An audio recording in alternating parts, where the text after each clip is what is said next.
Thanks for Deepak for giving us a forum where we can share about what is the new hype in the industry. I think a couple of speakers I had also have told. In line with the theme, what I thought I will share something on the faith on the cloud. As a part of the Dimension Data Group worldwide, we do a lot of activity across the globe, and then India, as I said, is now the new emerging trend in the ICT space. India is not going to be far left behind far. If you see what exactly is the cloud, people talk about cloud, lot of myth, lot of understanding gaps there. It is not something new. This time sharing business was there as way back in 1960 when the mainframe era was there.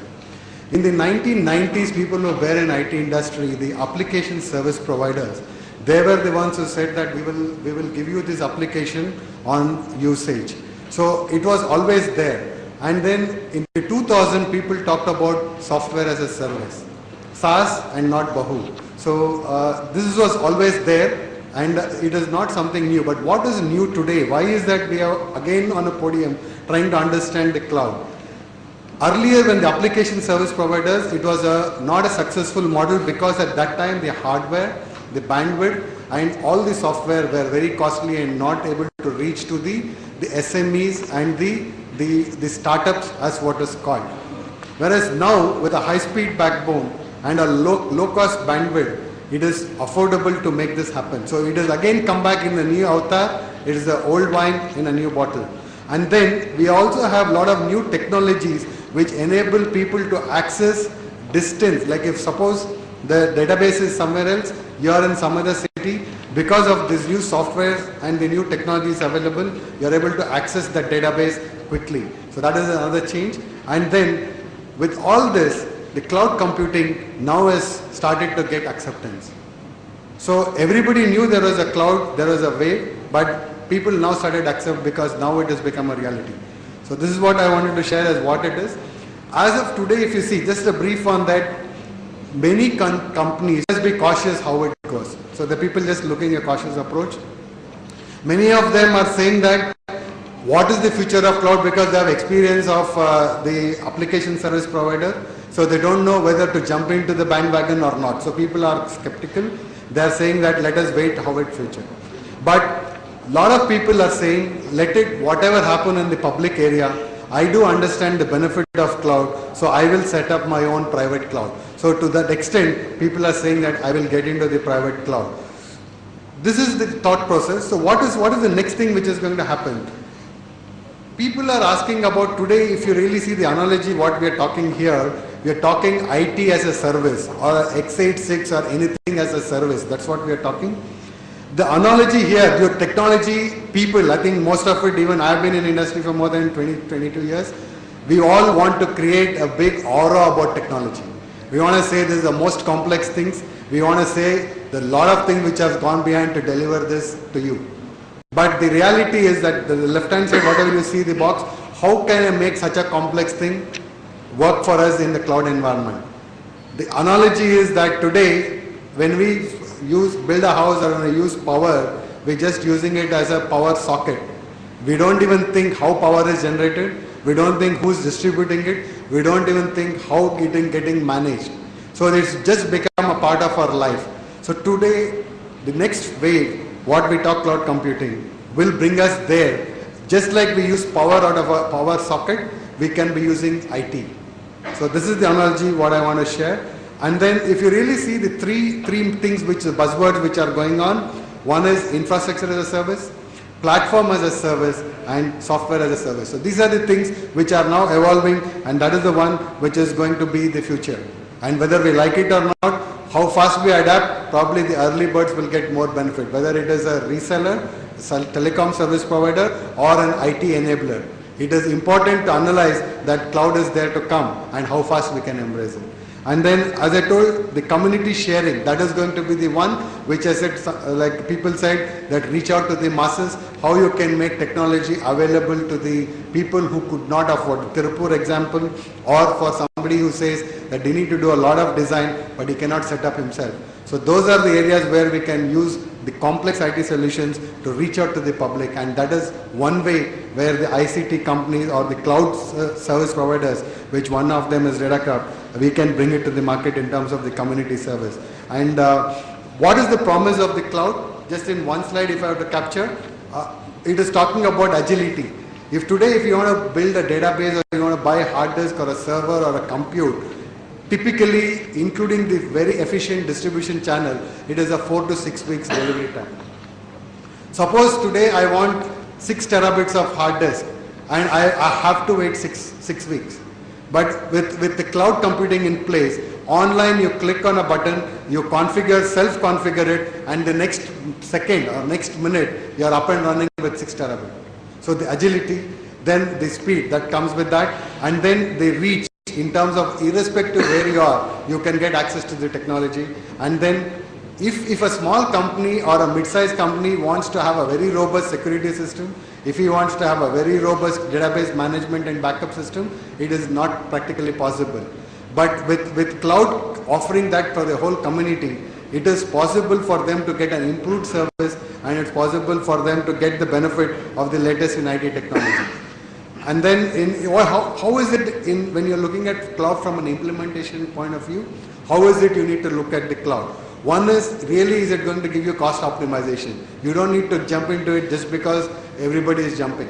You have to analyze whether you're getting a cost optimization. What are the risks and what change you have to do to your current IT and your current business model? The fact we need to remember, when you say it is going to be on cloud, it is built for multiple people. That means it's a multi-tenanted environment. So some of the process what you follow in your company, you need to change to see that you adapt to a common policy.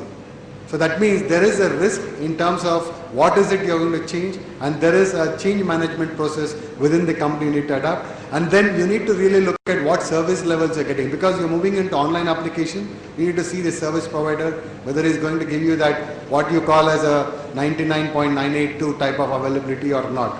And then what is the real business agility you are going to get out of it. And the last is, are you really doing innovation by getting into cloud? So these are some of the parameters which you need to take care of it. I'll just spare half a minute on this slide. Lot of people scare. People not in cloud business scare, saying that it is going to be a very big risk going into cloud. The people who are in the cloud business say it is the best thing that can happen to you. So as a user of the cloud, where do you need to take a benchmark? One of the things is a group study which was done on that. We have studied that and saying what is the perceived risk and what is the actual reality. If you really see the top three, if you're talking about it as a security risk, the actual fact says it is not a risk. And if you really see what is the customization difficulty, if you see it is not actually said. The reality is something better than what was perceived. So that means it is going to be a simpler way of embracing the cloud.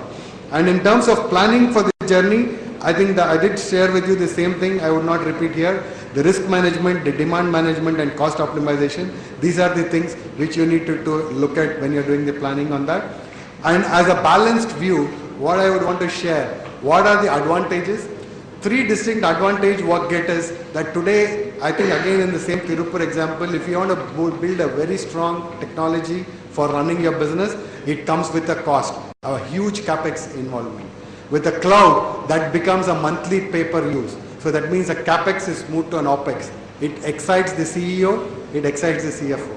Second is, you can have same resource doing for multiple people. So that means the people are expertise in that particular area, whether it is running a SAP or an ERP or at a CRM, you have the best people running it for you, and so it is a common resource which you and your other fraternity also gets.